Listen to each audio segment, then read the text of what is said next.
Welcome to the AgEmerge podcast, brought to you by Ag Solutions Network. Your farming challenges are unique, so your practices should be too. We're here to share emerging ideas, build connections, and provoke conversation.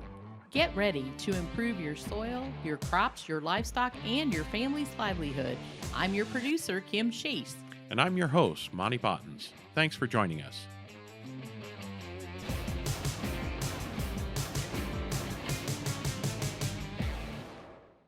Thanks for joining us. Today, we welcome Chris Jones, a retired research engineer from the University of Iowa and author of The Swine Republic, Struggles with the Truth About Agriculture and Water Quality. Today, he and Monte discuss the agricultural efficiencies and practices that we can make happen in more environmentally responsible ways, including a systems approach. Chris talks about how we can work to deploy these practices in enough areas that they can make a difference at the landscape scale. It's a powerful conversation. So let's jump right in. Welcome, everyone, to this episode of the AgEmerge podcast. I'm blessed to be joined by Chris Jones from the great state of Iowa, otherwise known as the Swine Republic, which we'll get into in a little bit. But welcome, Chris. Okay, well, thanks for having me on. And yes, I am sitting here in Iowa. We've had a lot of snow the last couple weeks, but actually it's raining today, so a little bit of a change. Well, hopefully when this podcast airs later in the spring here, that snow will all be gone. Yeah, no kidding. Yeah, good memory. So ran across Chris's, he did a video to introduce his book that he wrote. It was really intriguing to me. And for everyone listening, one of the purposes of this podcast is to get you to think differently. Now, sometimes that thinking differently upsets us a little bit at first, but we got to just realize that's a normal reaction. But we got to really hear what's going on and think about maybe it's not an attack on a personal attack or things like that. It's something we have an opportunity to do better because we know more now. So just to preface that a little bit, but Chris, tell us your story, your background, where you're from and where you worked and kind of what that evolved into in the whole water quality monitoring network that you set up. Sure. So I grew up in Ankeny in the Des Moines area. I have bachelor degree in chemistry and biology, and then I have a PhD in analytical chemistry. I've worked on water things throughout my career. I managed an environmental testing laboratory in the Twin Cities in Minnesota for a long time. I did consulting work up there for water and wastewater utilities for about 5 years. I left there and came back to Iowa and worked at the Des Moines Water Works for 8 years. That's the municipal water utility that serves Iowa's largest city and its suburbs. And it also has the largest nitrate removal facility in the world there at the drinking water treatment plant. And so it was there that I became aware of these issues of water quality within the backdrop of agriculture. While there, I did some work with the Iowa Soybean Association, a guy over there named Roger Wolf, who was director of their environmental programs. And after 8 years at the waterworks, I decided he asked me if I wanted to come and work for them, and I did. And so I worked at Soybean Association for 4 years before coming to the University of Iowa. And I retired from here in May of 2023. And so at all of these stops, I've worked on water quality issues, and I'm perhaps unique in that I've been able to see this issue from all the angles here, from a private sector, consulting, a municipal water utility, agriculture, and then a big academic institution. And so, again, my work is focused on what I call contaminant hydrology in agricultural landscapes. Okay, so that's a mouthful, harder to spell, but let's just say this. There's a thing about numbers, right? Numbers don't lie. They just tell us information. Now it's a matter of what we do with that information. So describe a little bit for folks the water quality network that you established there in Iowa and the sample sites and what that means, and plus throw in a little factoid about how hard it was to find a undisturbed or natural stream too, out of all the miles of streams in Iowa. Yeah, so farmers are into numbers more than anybody, right?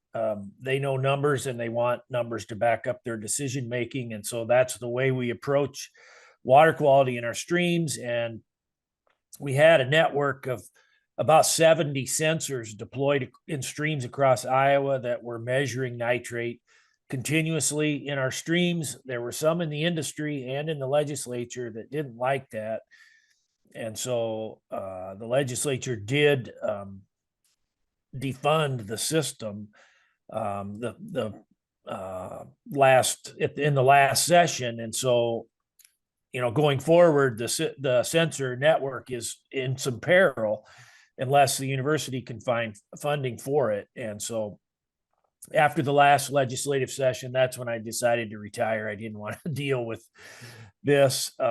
But the sensor network did quantify nitrate loss from about 90% of Iowa's area. And so it gave us a really good barometer on how well we were doing in terms of keeping nitrogen on the fields and out of the stream network. So primarily nitrate, or were you looking at phosphorus or dissolved solid salts, those kind of things too?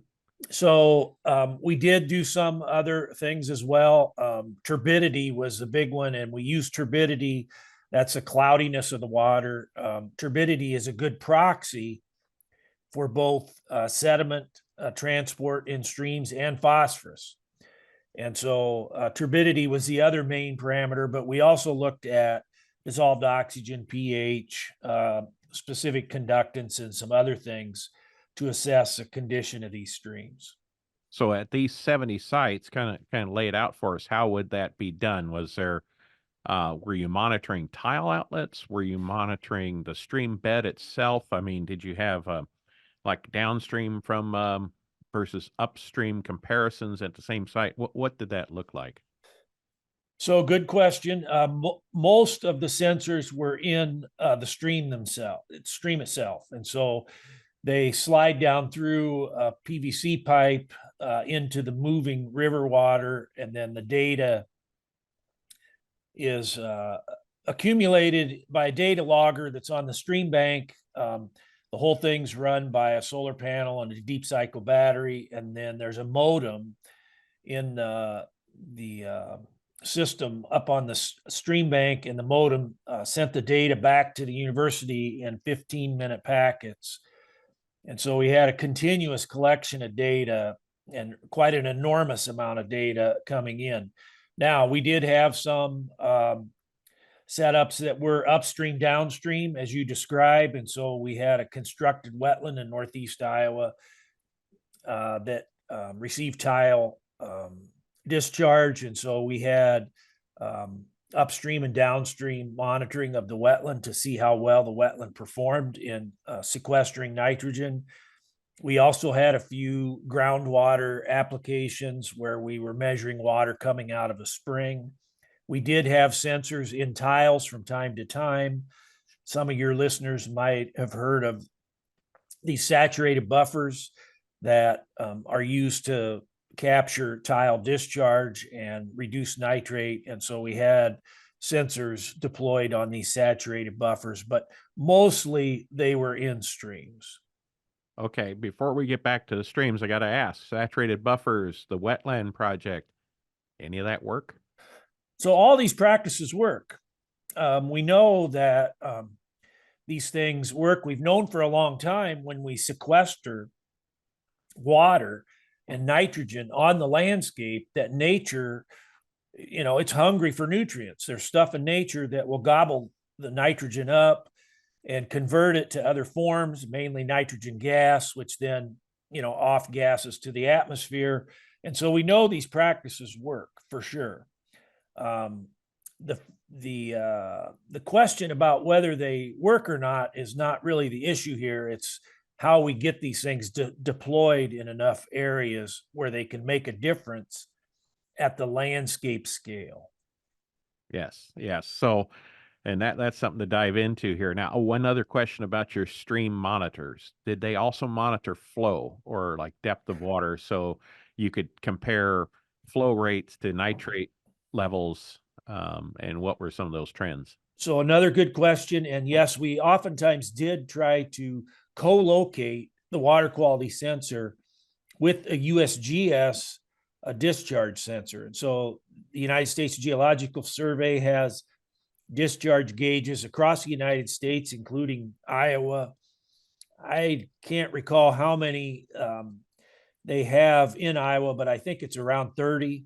And so, yes, whenever that was possible, we always did that, because to quantify the amount of nitrogen leaving the watershed, you need to know not just the concentration of nitrate in the stream, but also how much water is leaving the stream. And so that's a very important consideration. Right, because you're just measuring the percentage in the water with the sensors, but then you need the total volume of water to get the pounds of nitrogen. That's right. Remember And so, and that's so good. So some spots where you don't have a discharge gauge, there's ways to estimate discharge, and we do that. But for the most part, yes, we do want that discharge measurement. So I know you've done this as, but water quality's been your career. What were some of the things that maybe you found that you expected, and what were some of the things that you found that you had never expected to see through this sensor network? Well, what we see is that it's maybe a little unexpected is we see that nitrogen loss in Iowa continues to increase even with the implementation of practices. And what that tells us is the stuff that we're doing on the landscape that makes a problem worse sort of dwarfs the amount of conservation that's being implemented. And so in Iowa, the main thing with that is tile. We know that ag drainage tile is the primary delivery mechanism of nitrogen from farm fields to the stream network. And as Iowa has gotten wetter, which it has over the last century, it's a lot wetter, farmers have responded by putting in more tile. And then we have the old clay tiles that are failing across Iowa. They've been down there for a century, and the big equipment that we have causes enough of compaction in the earth to break them. And so we have these old clay tiles that were relatively inefficient being replaced with the black corrugated plastic pipe, which is much more efficient. And so we've seen this increasing tiling, and it's really dwarfing our efforts to do stuff like the wetlands and the saturated buffers that otherwise might help improve the problem. And a part of the thing with the system tile, and on my farm, I have a lot of system tile. We put it in back in the late 90s. Water quality, we didn't have a clue about these things, right? So, but we put it in then, and the thing we notice on a system tile is it runs for 24 to 48 hours after a rain event, and then it's done. So it's a very quick drain. And I doubt if a saturated buffer or wetland type approach, or the Illinois dig a sandbox with wood chips program, sorry to make fun of that, but I think it's ridiculous. It just can't handle that influx of water that's coming off of whatever 40 to 60 acres per tile outlet. So that's part of the problem. So what you're saying is that every year we're putting in probably 500,000 acres of or let's say 100,000 acres of pattern tile, yet Practical Farmers of Iowa is happy to get 250,000 acres of new cover crops, but they just don't offset each other. That's right. And the point you made about the edge of field practices is a really important one. So as you said, these tiles, most of them are not flowing all the time. And so we design these edge of field practices like the saturated buffers and the bioreactors to capture a certain percentage of peak flow. Well, if you're having peak flow on like 10 days a year and then no flow the rest of the year, then they're not really capturing very much water. And then that goes to the question, is it really worth the money to put some of these things in? And these are important questions. Yes. Then the other question is how do you stop a tile line? You can't. Once it's in the ground, you can't stop it. Yeah. I mean, we're not going to remove tile, right? And, beavers, I've heard that beavers try to plug them up with pumpkins and stuff like that. I mean, that does happen, but yeah, you can't plug them, and nobody's in any sort of state of mind that they want to remove tile. And so, as a colleague of mine said, look, the decision to tile was made 130 years ago. Mhm. We made the decision 130 years ago. As you said, we did not know what the environmental consequences would be. And so, yeah, these are issues that we try to reconcile with our environmental objectives. So the key is I think we really need to look at what we're doing on the landscape. So the tile is in place, but the nitrate does not have to make its way to the tile, or the phosphorus doesn't have to make its way to the tile. Um, have you been involved with some of those practices and have some quantification on maybe what cover crops do, or banded nutrition at planting, or side dress only type nitrate in crop season? Some of those best practice and lower rates. We don't have to put 300 units of nitrogen out there. Have you been involved with that side of it, Tim? Yeah, and so cover crops, I mean, they do work. They probably are not the silver bullet that a lot of people kind of make them out to be. But, overall, we know in Iowa, they reduce a nitrate loss through a tiled system about 30 to 40%. Well, that may not sound like much, but really that's a lot when we look at our water quality objectives. As you say, these 4R issues, the right rate, right form, right place, right time, are all important. And we do need to think about those things, and those things do have importance in terms of tile nitrate. Now, we do know, I like to say there's 3 little R's and 1 big R. The big R is rate. And we know that in many of these high nitrate watersheds that the input amounts are excessive. We know that. And we know that the number one controller of tile nitrate is the rate. And so, how do we get farmers to align the inputs with what's being removed in the crop? I mean, that's a $64,000 question that people have been asking for decades now. Well, fertilizer is sold based on fear, and afraid you'll run out. So, and when prices are good, we want to get every last bushel. I mean, the University of Illinois says you put on nitrogen until the last cost a pound of nitrogen is equal to the amount of corn that you do. But the problem is that last 10%, your return is so little that you're putting so much nitrogen out there to get so little incremental gain. But the cost, no one's putting into account the cost of that last 20 units of nitrogen to the environment. And I bet, as a water quality expert yourself, wouldn't you say that even though cover crop, like you said earlier, cover crops reduce, maybe 30 to 40%, and not putting as much on is the bigger impact.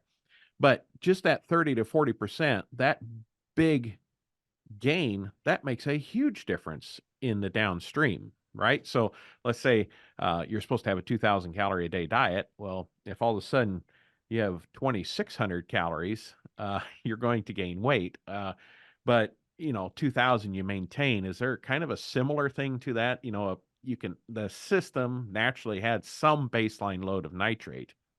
It's that extra amount that's really causing the problems.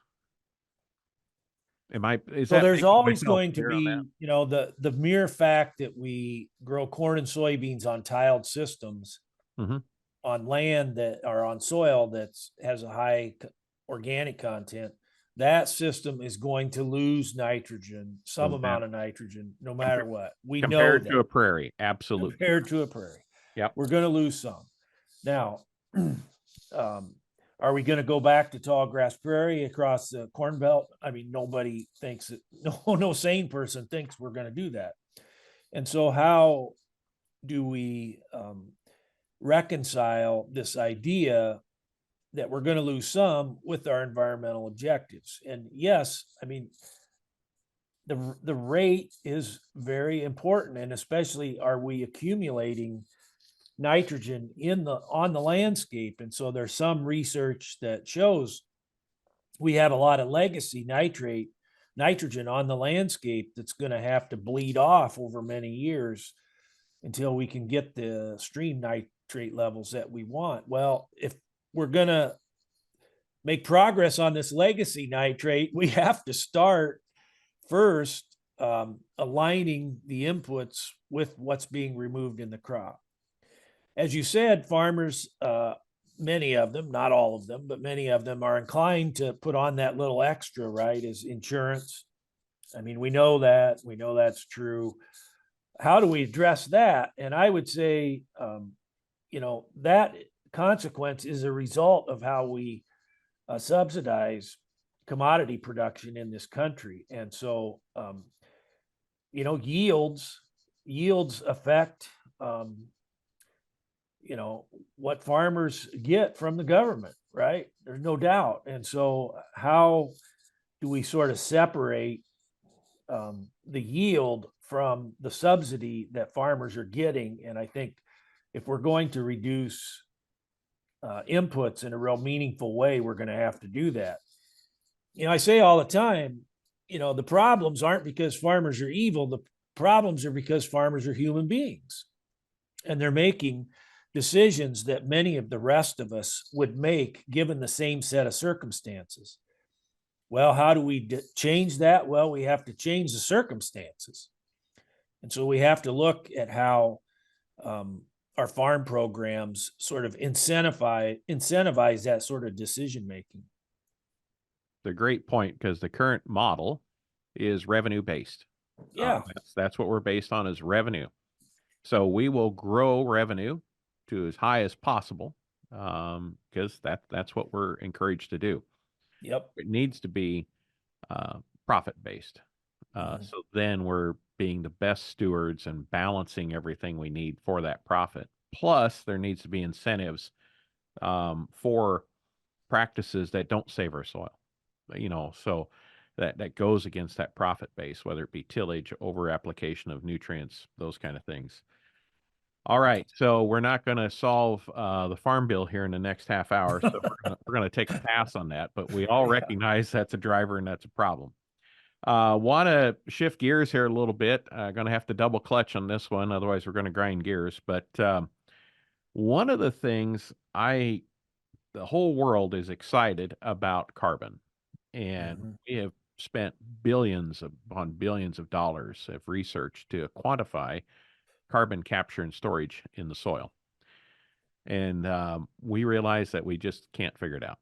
I mean, that's the conclusion that has come to. However, water quality is directly impacted by farming practices, carbon in the soil, those kind of things, is a good secondary measure of the quality of farming we're doing. And it's easy to quantify. It don't take billions of dollars, and we can be reasonably assured of the answers. Why aren't we using water quality as a benchmark for climate change, carbon sequestration, instead of trying to figure out where's the carbon going? Because no one's been able to pin the tail on that donkey yet. Well, these soil health ideas, which is how we want to talk about them these days, we use that term. They've been around for a century. And, Aldo Leopold wrote about soil health and how these things that enhance the biological integrity, if you will, of our soils are intuitive, and they help both the farmer and the environment. But we have had a hard time embracing that idea at the large scale.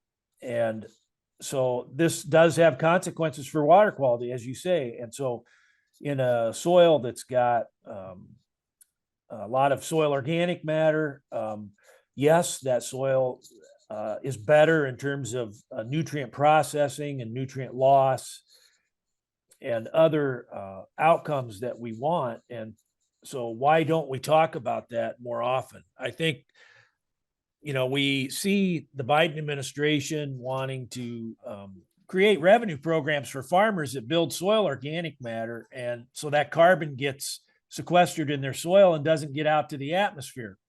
That's great. That's great. But we also have to recognize that carbon is generally sequestered only in about the top 4 inches of soil. And so it's really vulnerable to loss if the farmer gets a wild hair and decides, I need to run the plow across the field. And so if we're going to do things like this, we need some assurances that the sequestration of the carbon is permanent. And, I will say about this, I've done these calculations. In Iowa, about 8% of our land is forested, only 8%. But in that 8%, about 70% of the above ground biomass is sequestered in those forests in that 8% of land. So what does that tell you? Well, maybe there's better things we could do in terms of climate, like maybe having farmers plant oak trees, right? If we planted an acre of oak trees, what would that do for us? So I think that's how we need to think about things. And again, the over application of nitrogen is an important climate issue, because a lot of the excess nitrogen ends up as nitrous oxide that off gases to the atmosphere. It's 300 times more potent than carbon dioxide. And so we really need to think about these holistically and not in a reductive way where, look, if I do no-till, I'm good, right? Well, we can't simplify it that much. We need to think about the whole farm and everything that's happening on that farm. So if you do no-till, you're better, but you're better. You're better, but it doesn't absolve you of everything else. If you're doing no-till and you're still applying 300 pounds, that's not good. Yeah. The AgEmerge podcast is brought to you by Ag Solutions Network. The ASN team is hands-on, digging in and invested in regenerative agriculture. Along with the proper plant nutrition and biologicals to boost your soil microbiome, we provide the ideas and implementation guidance to support you on your soil health journey. So stop farming the same way and contact Ag Solutions Network today at asn.farm.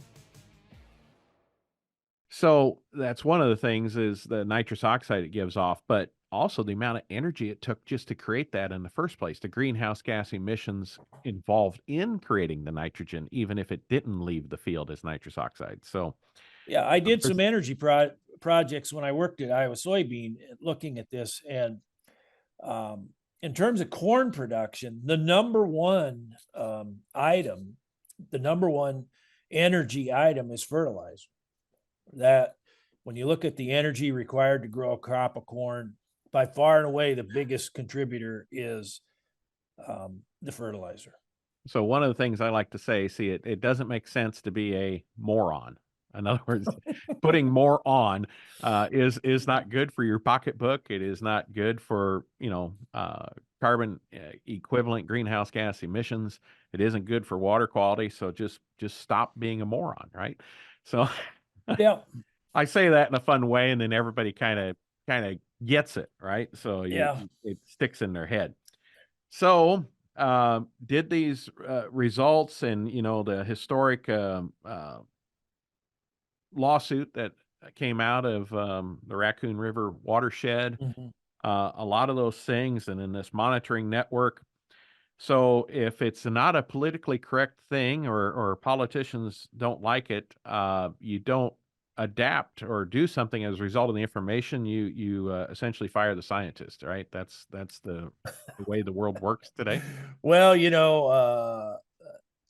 I guess, kill the messenger, right? And so That solves the problem.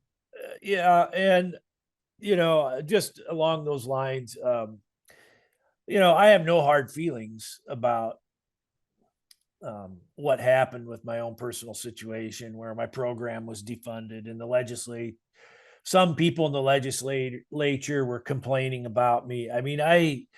Um, look, we all want to make a difference, right? Um, what you're doing, you want to make a difference with what you're doing and you want to affect change. And that's what I wanted to do.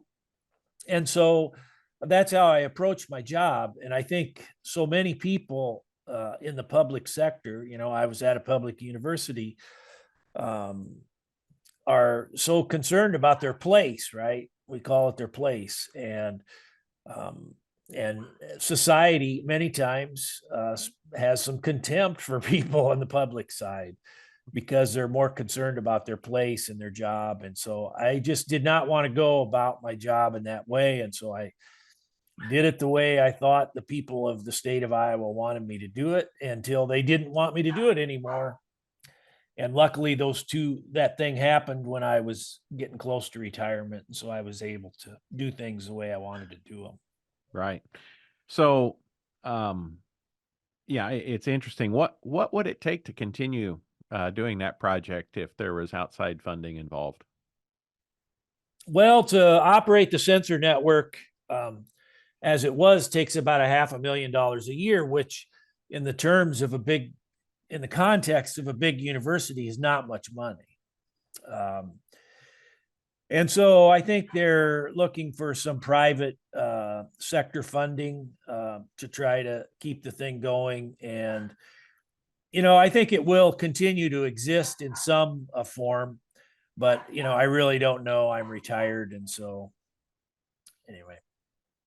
Yeah, I didn't know if that would be continued on or it'd be something that you would be interested in retirement as an independent type of, because the Yeah, USGS no, information you I'm could still not. get. I'm not Oh, come interested. on, you chicken.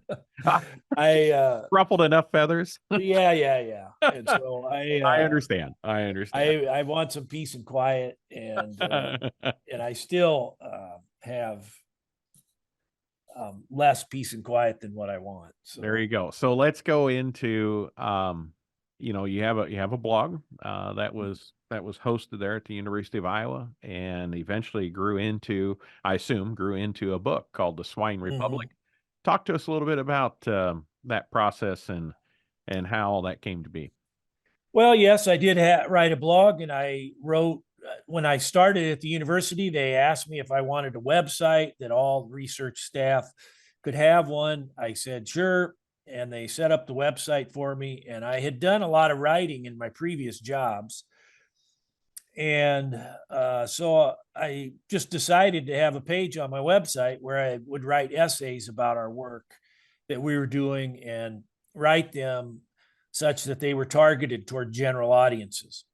When I did this, I really, writing is a thing. I think you never really know if you're good at it.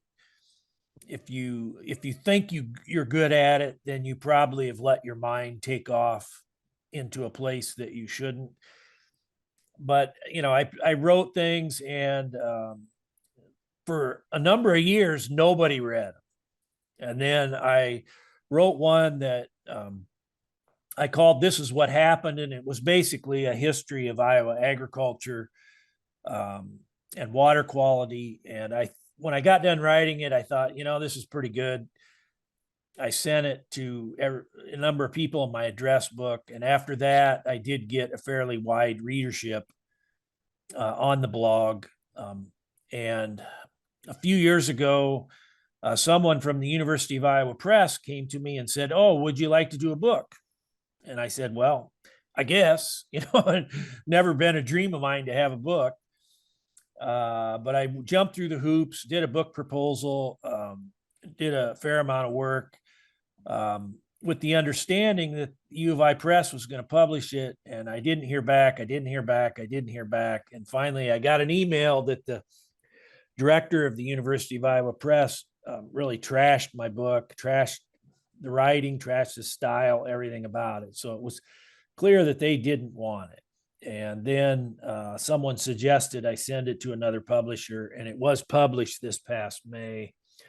And the book has done pretty well, I think. It certainly exceeded my expectations. So, and the book is a collection of essays, some of them from the blog, some of them I wrote just for the book. Now, just out of curiosity, do you still have ownership of everything of the essays that were on the University of Iowa? Yeah, good question.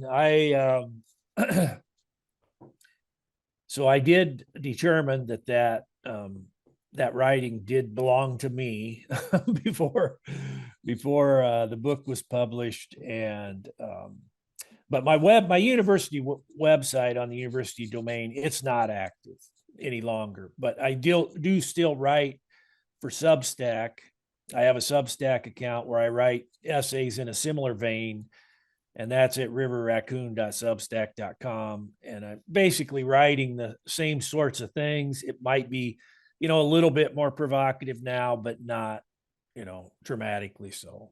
Right. So I just subscribed this morning, and I'll be perusing through there and looking to your future work. So this is what happened: is the essay that kind of kicked it all off. Now the book's been received fairly well there in Iowa, from what I understand. You're one of the top in your category, correct? Yeah, I mean, the largest bookstore in Iowa is here in Iowa City. It was the fourth biggest selling book there in 2023, and the three books that were ahead of me were all national authors. And so they told me at the U of I Press the best I could hope for was probably to sell about 500 copies, and I think it's sold at least 3,000 at this point. I don't know. I never know exactly how many it sold, but it sold somewhere between 3 and 7,000 is what the publisher has told me. Okay. Well, good. So, Hopefully, we pick up a few more after our discussion here today. yeah. So talk about the difference in writing, because you said writing's one of your preferred mediums, compared to video or talking, and what that difference is, and why people maybe have lost the reading because it's not as easy as podcasts or video. Well, I think as scientists, we have really absolved ourselves of um, communicating with the public, absolved ourselves of that responsibility. And I think that's been a terrible thing for our country, that scientists have done this. And so I felt like in my work, I was being paid by the public. I was writing about issues that were important to the public, and that, they deserved to read what we were working on, and how we interpreted the data and these sorts of things. And so, Einstein said, if you can't explain it to average people, then you really don't understand it yourself. And so that's how I approach things. I felt like trying to get this work into words that the average person could understand also enhanced my understanding of what was going on. And so in academia, people are really good at trying to talk to each other and impress each other. But we're terrible at trying to communicate with people outside of academia. And so that was how I approached my writing with the blog. And so, I think it worked. I do think it worked. I think it did give people in Iowa here a broader understanding of the issues. Hmm. That's a great point to always keep in mind when you're talking to people. You have to explain it in a simple way, and in order to do that, you have to really understand the concept. So, very good. So, when you see, we talked a little bit. I wanted to ask about what is the low hanging fruit for improving in a CAFO model. We've talked a little bit about the low hanging fruit in a row crop model. It's just apply less. Mm-hmm. That's the big one. What do you what do you see some in maybe part of the Swine Republic? It's going to refer to the intense indoor animal agriculture that we have today, which is a model of efficiency, model of cost efficiency, as long as you don't put the externalized costs to water quality, air quality, human life quality, and property value adjacent quality back into that equation, right? If you ignore those costs, it's the most cost efficient model. What's some of the low hanging fruit there that you see that we can do to improve water quality in CAFOs? Yeah. So firstly, I want to say, I'm not anti-CAFO. I'm not pro-organic. I'm not anti-GMO. None of these things that people in agriculture associate with environmentalists, right? What I am is I'm anti-pollution. And so if somebody can raise 5,000 hogs, on a 10-acre piece of ground and it's not affecting water quality, my position is, what do I care, right? If they can do it. Now, I don't talk about animal welfare stuff. I'm not an authority on it, but I also don't mean to dismiss that, but that's not my thing. So, the decision has been made, right, that we're going to raise animals in this manner. And the question is, why is it efficient? And like so many things in our economy, it's efficient because it's been built upon the back of fossil fuels, and then also built on the fact that we haven't made the industry responsible for the external consequences like the pollution. And so how do we do that? How do we get the environmental outcomes that we want without crashing the industry? That's not what I want. And so there's ways to do that. And when we look at our economy, a couple ways to do that is through regulation and then taxation. How do we get the behaviors we want? Firstly, in Iowa, unlike Illinois, we have a lot of livestock, right? I was in Illinois a few months ago, and I had a person that was an ag reporter for a radio station ask me what CAFO stood for. I was sort of astonished, but in Iowa, we have 25 million hogs, 4 million beef cattle. We're the top egg state, 80 million chickens. How do we produce protein at this scale and get the environmental outcomes that we want? Well, the answer is, I think, laws or taxation. We also need to be able to manage nutrients at the watershed scale. And so we see areas of Iowa where there's really intense livestock production, especially northwest Iowa with hogs. We have so many permitted confinements, there's just no way we're going to get the outcomes that we want in terms of water quality with that many animals in a watershed. So what we need is a different system for siting and permitting these facilities. I mean, that is step one. And then, like commercial fertilizer, we also need to look at rates and, the other 4R aspects of managing manure. One thing we hear a lot about these days, especially with dairy, is the anaerobic digesters. I don't see that as being a big solution here. The Biden administration seems to like that idea. It really doesn't address the amount of nutrients that are being generated by the animals in a watershed. I don't see that as being a long-term solution, but I do think we need to think carefully about where we site these facilities and where we permit them to be constructed. So just looking at acres per unit and making sure we've got adequate, and really we need to revisit the rates that we use that are allowable per application. We know in livestock dense watersheds, the input rates are much larger than they are in watersheds where there aren't a lot of livestock. And we also know that in Iowa, anyway, that the availability of manure nutrients really does not affect the sale of commercial fertilizer all that much. We know that. And so, again, how do we change the decision framework to get the decisions that we want? Well, in my estimation, there's two choices here. There's law and there's taxation. Laws and there's taxation. And so in these watersheds where we have a high density of livestock, we really need more control of commercial fertilizer sales. That's interesting. One of the other ways that I did it, because we had access to hog confinement manure, and standard application rate is 8,000 gallons. And I would only put on 4,000 gallons, and it costs you nearly twice as much to do that, because the tractor has to cover twice as many acres. And but I didn't want to overload the system, right? I didn't want to cause runoff. I didn't want to overload and make my soil more nutrient dependent, essentially, when you give it such a load.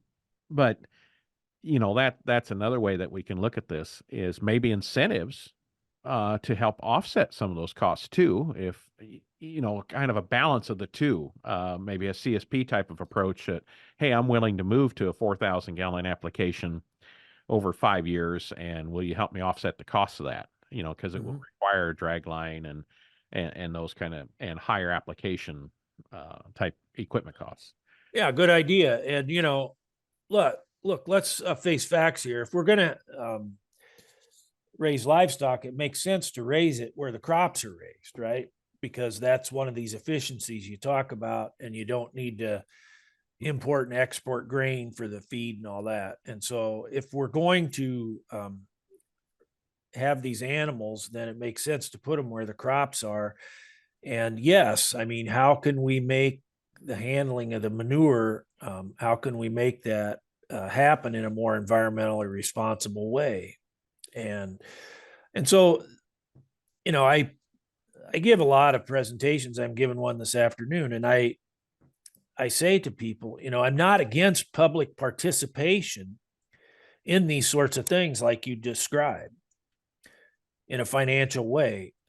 But, I think we have to ask ourselves, is it good policy to do that while at the same time we give farmers license to do whatever they want with their inputs? And for me, I think the answer to that is no. Correct. It's a matter of the investment would need to be targeted into, let's say, capital type of expenditures in order to get up to that it kind of one-time investment type of thing. It's not You bet. Not paying you to sin forever like we are with the commodity program.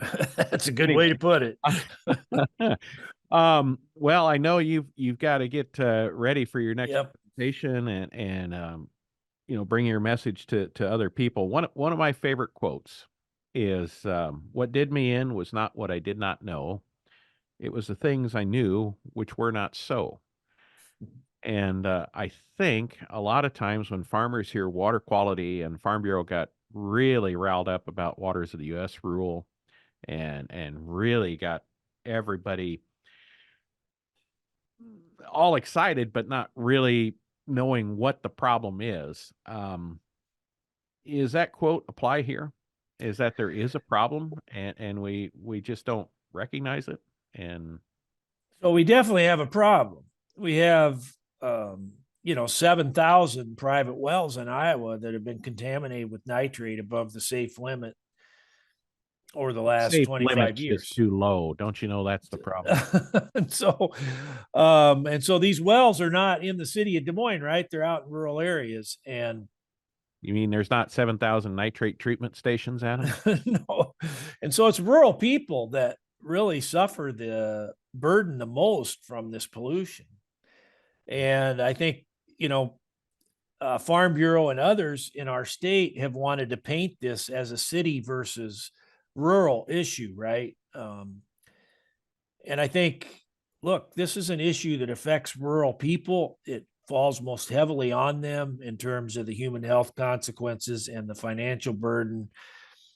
And it will benefit our rural areas if we could make the production system more environmentally robust. And we know both Iowa and Illinois, both rural counties, are losing population big time, right? We know that. Well, the Iowa I grew up in, we had some pretty prosperous looking towns and a vibrant economy out in the countryside, and that really isn't there anymore. And I think that's part and parcel of this environmental stuff. And so I think we need to think about all these things in terms of rural vitality and how can we rebuild our small towns and help these rural areas become more prosperous. And I think one step in that is addressing the pollution. Great point. So, action steps for people listening to the podcast if they're a farmer, what should they do next? Well, as you say, align your rates with what's being removed in the crop. That's first. That's basic. I think I hate it when I see fall tillage. I think that's a really bad practice. We know that it's disproportionately destructive to the environment. We know it's not necessary in the current production system. I think we need to refrain from that. We need to refrain from putting manure on snow and frozen ground in Iowa. We need to buffer our streams. We still have probably close to 500,000 acres in Iowa that are farmed in the 2-year floodplain. Let's try to get out of the floodplain. And then we need to really look very closely how we site livestock facilities. And so, again, I'm not against corn and soybean and CAFOs. I want to emphasize that. But I do think there's some steps here that the public has a right to expect the industry to take to improve the environmental condition. Now, for our consumers, researchers, and ag technologists that tune into the podcast, what's their next right step? Well, people ask me a lot of times, what can I do? And do consumer choices, are they important? I think the answer to that is maybe. I think the choices we make as consumers do send a message. I think the idea that people are willing to pay more for groceries at places like Whole Foods, for example, is a signal that, maybe the most inexpensive product isn't what the public really wants. And so I think the public wants nutritious food. They want food that's produced in an environmentally sound manner. And so the choices associated with that are important. As far as ag retailers and consultants and so forth, again, I think the agribusiness end of things is quite an issue here. I think a lot of people make money on the backs of farmers, right? We know that. A lot of these people are working on commission, and I think the agribusiness system that we have really needs to think more closely about the environmental consequences of the things that we're telling farmers. Well said. Well said. Well, I thank you for joining us Okay. today, and I hope people will pick up your book, tune into your blog, and All right. read there. And yeah, thank you for being willing to dive into the research and share that with others, and even at your own peril somewhat, but message that needs to get out I'm there. alive and well. I'm alive. Now and the well, so. black helicopters haven't landed out. No, they're not. That's good. So. All right. Well, thank you. Okay, Chris, very and good. all the best in your mission. All right. Thanks for having me on. Yep. Take care. All right. Thanks for listening to this conversation today. We find it important to continue to explore and understand ways we can work to improve water quality across our fields and farms. And we know building soil health is proving to be a key part. We welcome the opportunity to work with you to implement effective soil health practices. You can connect with us from our website at asn.farm, and there you can also click on links to follow us on Facebook, Twitter, Instagram, LinkedIn, and YouTube. There's a lot of great things happening and always something to learn. Thanks for listening.